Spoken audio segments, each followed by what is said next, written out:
Thank you, Robert, and thank you all for being here this evening.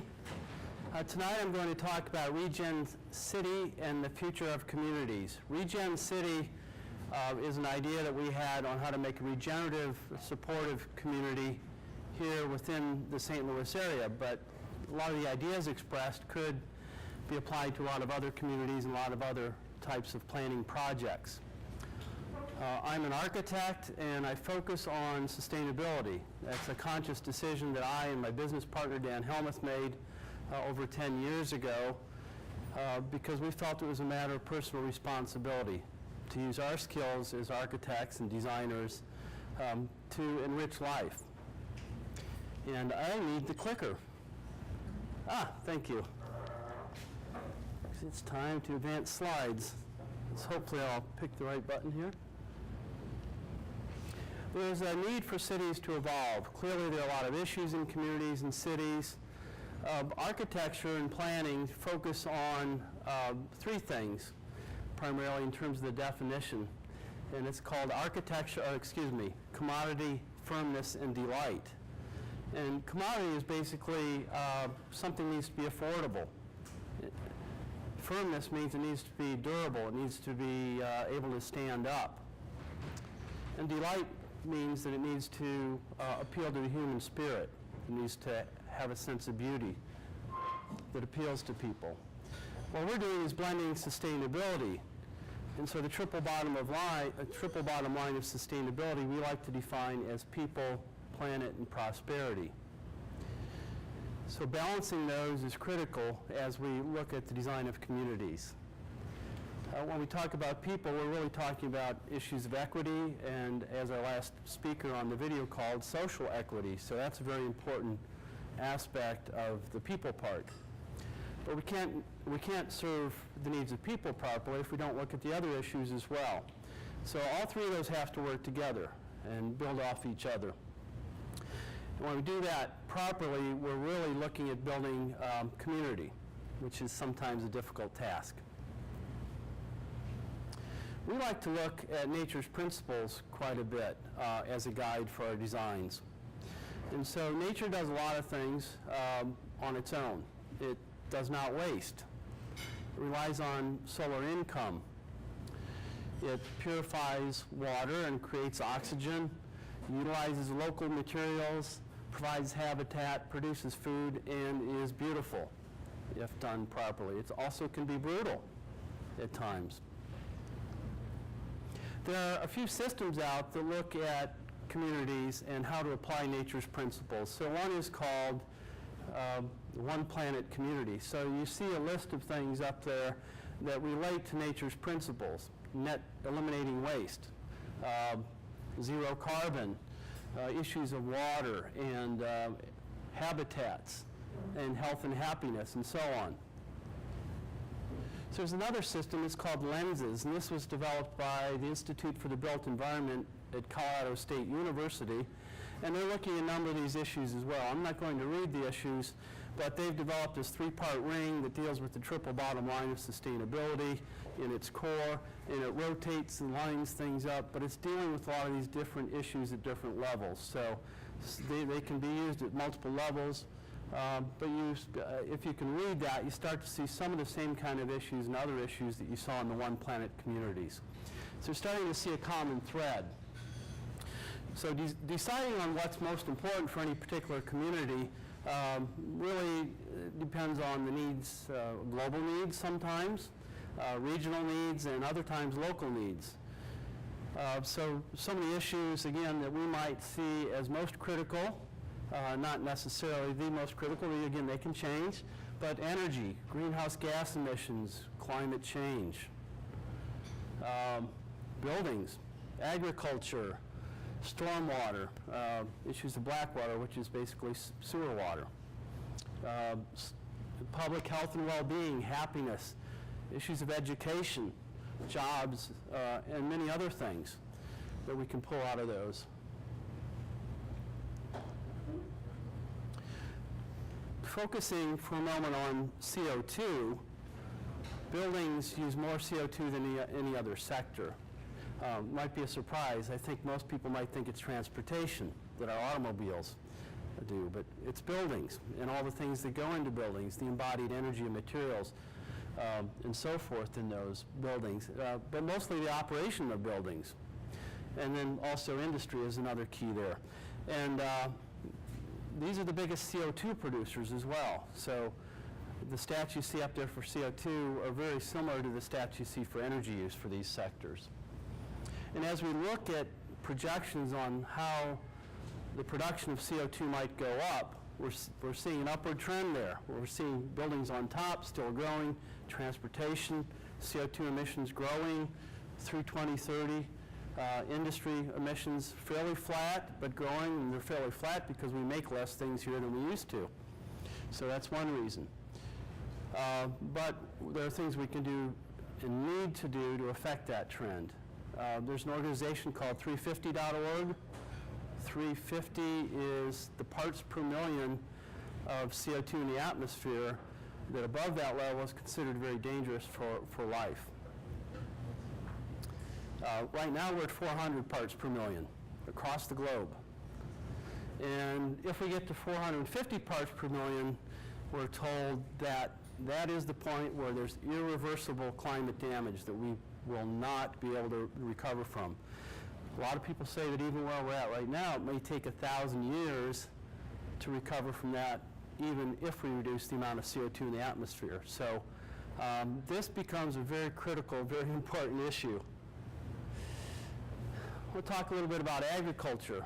There are a lot of food facts up here, but agriculture relies heavily on pesticides, transportation, fertilizers. There's production is a big component, and processing. So those are the big users of energy and big users of CO2 production in that. Food production accounts for about 16% of U.S. energy consumption. It's interesting that Jack, who's the head gardener here, revealed this point to me, that the energy expended for 1 pound of organic spring mix, which is a lettuce greens mix, that comes in a plastic kind of clamshell container. There's about 90 calories of food energy in that product, but it takes 1,500 calories to produce that. So I asked him the source for that. He quoted me the book source, and so he knew the source. By the way, I didn't use a lot of sources up here, but if anybody wants to get sources for some of this information, my contact information is at the end, and I'd be glad to provide that. So I'm not going to read the rest of these. We're going to move on, but food comes from long distances in this country. In fact, the average bit of produce comes from about 1,500 miles away. Some things like grapes come from the average distance of 2,500 miles away. Meats come from long distance as well. We're just talking about produce here. This happens to be the garden here at the Bottleworks, where they produce over 4,300 pounds of produce a year in 2012, and they produce 43 different varieties of vegetables and herbs. Some in quantities as much as 500 pounds, some herbs only up to 1 pound of product. But they supply a lot of the produce here in season. So just an example of what can start to be done here in the urban environment, this dense urban environment where there's buildings, parking lots, streets. You can have a very nice urban garden. That, by the way, relies on compost a lot, very heavily on compost. So I want to talk also about happiness a little bit as a key component of community. There are a lot of different studies, surveys about happiness. Depending which one you read, different countries rank up top. Some will rank the Netherlands up top, or Switzerland will be close to the top. Others have the Latin American countries close to the top. But some studies show that people are happiest when their cities have access to public transportation, cultural amenities, sports facilities, library shops that, in terms of community services, shops of things that they need on a daily basis or regular basis, and so on. Also, in The Last Child in the Woods and the Nature Principle, the author Richard Louv points to the need for making a connection to nature. which is sorely lacking from a lot of our urban communities. So that's a component that in many cases can lead to improved physical well-being as well as psychological or emotional well-being. This is a concept for something we call Regen City, and Regen City is meant to be a regenerative city. It's meant to heal past wounds. In this case, the particular site for this is in urban North St. Louis. It happened to be the Pruitt-Igoe site. It could have been another site, but it has a big vacant site of about 50 acres. And so we looked at the kinds of things that it would take to practice some of the principles you saw in some of the systems we talked about, the One Planet communities and the lenses systems, for instance, net zero energy, net zero water. How can we provide local agriculture? How can we clean the water in terms of black water or gray water? Gray water is the water that might come from a sink or a shower. It's not toilet water. How can we provide education? How can we provide access to nature? So these are some examples of that. It may be a little hard to see here, but basically there's a park in the middle of this, and on the upside or the north side of that image in the middle is housing above mixed-use retail and community services. Up towards the upper left corner, those towers are garden towers, so they're food producers as well as housing and commercial activity and restaurants in the lower level. There's a training center, a school, training and research tied to industrial uses, light industrial uses on the bottom of the page. So what we're looking at is what kind of things do people have to have access into a community that they can walk to. They have to have access to jobs. They have to have access to education. They have to have clean air, clean water, access to the sun, access to nature. They need to not add a burden of pollution as they're using the clean air and clean water. So these are resolving some of those issues, and there's also local gardens accessible to the apartment buildings. And then there's a larger plot of agriculture towards the lower bottom right of this image for bigger scale agriculture. So we'll look at some of the components of this. These are some of the things we've talked about just now, but I want to point out a few more.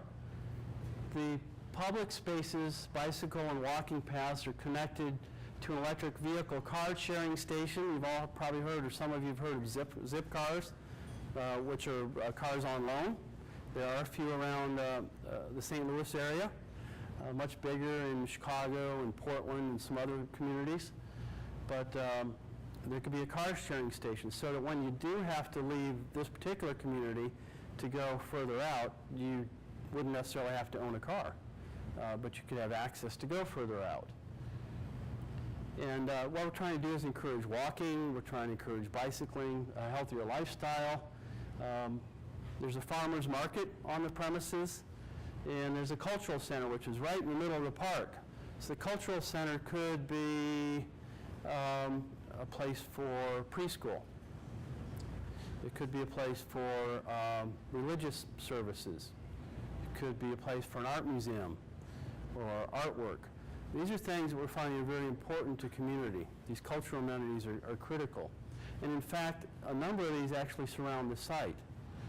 Even though, if you've heard of the site, it's a pretty run-down area. It's pretty depressed, pretty difficult. But there are these elements of community that are very tenacious and hanging on. And we talked a little bit about the link between research, education, and the training and the manufacturing, light industrial. So that's important. A lot of communities have forgotten to do that sort of thing. But it's all available right here at this Regen community. So this is an aerial of the actual site, the site being in the middle of the particular site. But the areas you see in colors, the more purplish reddish are churches or religious institutions. So you can see that there are a lot of them around the site. And the bluish ones are schools. So The darker ones, the high school, as they get lighter, you go to middle school and then elementary school. So there are a number of schools within walking distance of this site. So it's important to have schools as center of community. And too often we're losing that. Schools, we're traveling longer distances to schools, and they're not necessarily centers of community anymore. So schools also used to make themselves available to groups like the Boy Scouts, the Girl Scouts, church groups, others, but more and more of them are not doing that now because of legal concerns. They're more worried about being sued over an accident happening than they are making the public building available to the public. So this is just a graphic showing how what we're trying to do is look for synergies between the different uses in the community. So education, research, manufacturing, business. I don't see commercial or retail up there, but that would also be a component, and that's part of forming the community here. One of the things we're looking at in terms of net zero is we have to consider how much energy would a community use. So we look at something called an energy use intensity of the different buildings. Different kinds of buildings use different amounts of energy. Some are very energy intensive. Manufacturing can be very energy intensive. Making beer might be very energy intensive and water intensive, and so on. So we're looking at that. Schools have an energy profile where they use a certain amount of energy typically. So what we did is said, we know from our experience that we typically can design buildings that use 50% less, they use half the energy of a typical building of that type. So we started with that, so what if we do that? We also know we've designed buildings that use only a third of what the typical building of that type use. So we made some guesstimates about what do we see as the future profile of these buildings. And it's easier to do in a new building than an older building, but even older buildings can reduce the energy profile a great deal. In my house, the energy use over the past 5 years is dropped by a third. If we looked at the square footage and said, how much solar collector do we need to be net zero energy? So we're just looking at some metrics here. So we can decide, we can start to design in what's the form of this building. And what starts to happen is renewable energy can be a limiting factor. Just like the amount of agriculture you can produce to serve a community can be a limiting factor if you look at those kind of limitations. So in this case, we're trying to provide all the energy by renewable energy. And so when you go taller with a building, you don't have any place to put the solar panels. You have a little bitty roof and a lot of buildings. So it starts to have implications to the height and density of building. And so that's why we look at some of these numbers. So these are some diagrams for how the rainwater worked. It's distributed throughout the site, captured on roofs, routed through rain gardens that are basically a series of terraced water treatment, surface water treatment systems, mimicked after beaver dams. That's what happens in beaver dams. That's how they filter water and clean the water and reduce sediments. And then the plants eat up some of the pollutants. So porous pavement and eventually at the end, wetlands. Renewable energy system distributed on the roofs. Black water treatment systems goes to what we're calling an echo treatment machine, biological echo treatment machine, or our brand name is a living machine. And then that gets its tertiary or third level of treatment at the wetlands. Local agriculture is distributed. It's near the point of use, and again promotes an active, healthful lifestyle where people produce that. And there's a mixture of community spaces and access to nature with a car-free core. So this is a little bit of a diagram on how the water systems work, just being a little technical here. So the gray water goes into the living machine or eco machine and can be used for irrigation. It can also be used to become gray water. It can be treated to the secondary level and become gray water to use for flushing toilets. the rainwater can be used, filtered and used for drinking water, actually.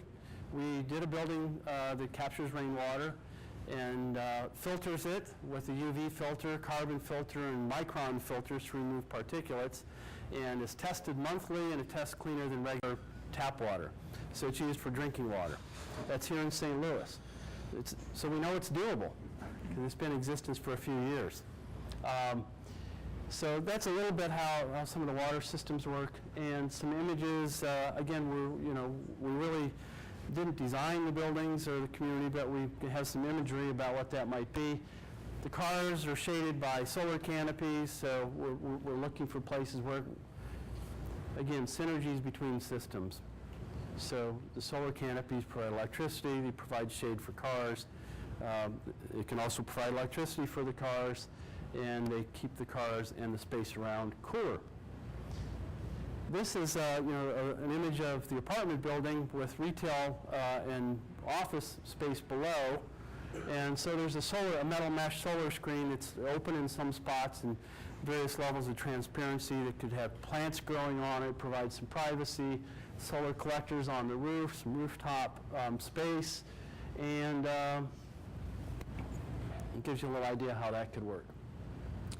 So in closing, what we're trying to do is build more windmills, not bunkers. So the Chinese proverb says, when the winds of change blow strong, some people build bunkers, others build windmills, and we want to see more windmills. Thank you.